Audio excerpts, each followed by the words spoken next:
And tensions remained high today on Israel's northern border with Lebanon, where Israeli soldiers continued to clash with fighters from Hezbollah, a terrorist group that, like Hamas, is funded by Iran. With Israel preparing for a ground invasion of Gaza in its south, concerns are growing that the firefights with Hezbollah could lead to a devastating two-front war. We're joined now from Israel by former Israeli Defense Force combat veteran Benjamin Anthony, who's the co-founder and the CEO of the Miriam Institute. Benjamin, welcome back to the show. It's good to see you this evening. Thank you for having me. So Hezbollah has more resources and is better trained than Hamas, as you are well aware. If they launch a full-fledged assault on Israel's northern border, what would that mean?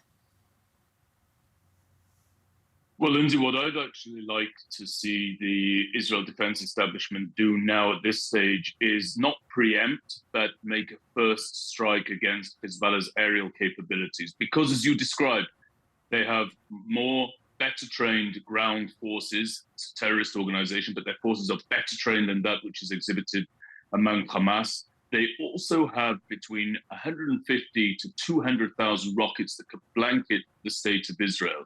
Now, what we're seeing at the moment is a low-level conflict between Israel and Hezbollah, and therefore a preemptive strike would be an inaccurate description were Israel to launch. But I do think a severe, debilitating first strike against the missiles and the rocket arsenals that Hezbollah has is something that is well within the interests of the Israel Defense Forces at this stage. But there are a lot of questions circulating. For example, though President Biden was extremely supportive in his messages to Israel during his visit to the country yesterday, and that's something for which we're appreciative, there are many who believe that he urged Prime Minister Netanyahu to avoid opening a front on our northern border with Hezbollah at all costs. So Iran is threatening to get involved, saying it cannot remain a spectator in this war. How serious is Israel taking their threats?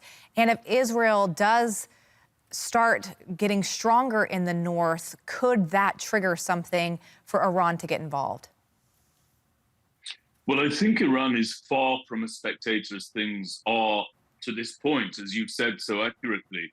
Iran backs the terror organization that is Hamas. Iran backs Hezbollah inside southern Lebanon. It is an active member and participant in everything that has gone on prior to October the 7th, the massacre that we all bore witness to here inside Israel at the hands of Hamas, and certainly since. I think in terms of whether or not Israel listens to Iran, yes. Prime Minister Netanyahu has always urged the importance of listening to the words of our enemies, as unpleasant and as murderous as those words might be. We must take them at face value, and we as the Jewish state must ready ourselves to combat those who have such sinister intentions against us.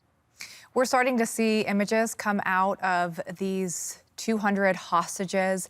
Even tonight in New York City, there are people marching for these hostages, some of the family members. What do you think Israel's strategy is regarding rescuing them at this point? To be perfectly frank with you, I don't believe that there is a strategy in place right now. And I think that that plays into why we're seeing this long-standing delay on the part of the Israel Defense Forces. It's by no means the full explanation for why our forces are standing by the border rather than moving forward, but it certainly is part of the reason. The fact of the matter is that because of the atrocities that were conducted by Hamas and the seizing of more than 200 hostages, we now know, after murdering 1,300 citizens of the state of Israel in the most bloody rampage since the events of the Holocaust, the fact of the matter is that we are in uncharted territory. We do not have a strategy to bring back 200 hostages, but I can assure you the determination to find that strategy and define our objectives, that is very real. And if anybody's up to it, it is the Israel Defense Forces. I know there are many families tonight eager to hear that strategy. Benjamin Anthony, appreciate your time and insight this evening. Thanks for being with us. Thank you for your thoughts and prayers.